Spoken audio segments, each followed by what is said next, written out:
தாவேக தலைவர் விஜயை மத்திய அரசு பகடைக்காயாக பயன்படுத்துவதாக இந்திய ஜனநாயக புலிகள் கட்சியின் தலைவர் மன்சூர் அலிகான் தெரிவித்துள்ளார்.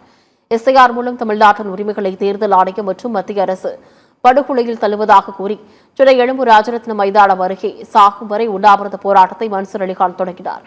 இது தொடர்பாக செய்தியாளர்களை சந்தித்த அவர், வெளிமாநிலத்தைச் சேர்ந்த தொழிலாளர்களுக்கு தமிழ்நாட்டில் எக்காரணம் கொண்டும் வாக்குரிமை வழங்கப்படக்கூடாது என்று கூறினார். தாவேக தலைவர் விஜயை மத்திய அரசு பகடைக்காயாக பயன்படுத்துவதாக விமர்சித்தார். தமிழகத்தில் அரசியலை தீர்மானிக்கும் அதிகாரம் பிற மாநிலத்தவர்களுக்கு கிடையாது எனவும் மன்சூர் அலிகான் தெரிவித்தார்.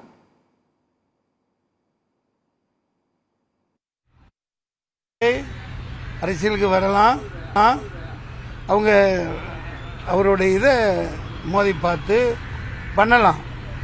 ஆனால் இப்போ தான் தெரியுது, முன்னாடியே தெரிஞ்சது, அவர் மத்திய அரசால் மோடி அரசால் பப்பட் மாதிரி இறக்கி விடப்பட்டு திமுகங்கிற இந்த ஆட்சியை எனக்கு ஒரு கொடுக்கல் வாங்கலும் கிடையாது. இவங்களோட திட்டம் என்னன்னா, இதை ஒழிச்சு கட்டிட்டா தமிழ்நாட்டை ஆட்டையை போட்டுடலாம். எப்படி ஜெயலலிதா தூக்கி க்ளோஸ் பண்ணாங்க, அதன் பேரில் அரசியல் நடத்தினாங்க. இந்த சிஎம் தீர்த்து கட்ட முடியல, இப்படி இறக்கலான்னு இருக்குது, தெளிவாக தெரியுது.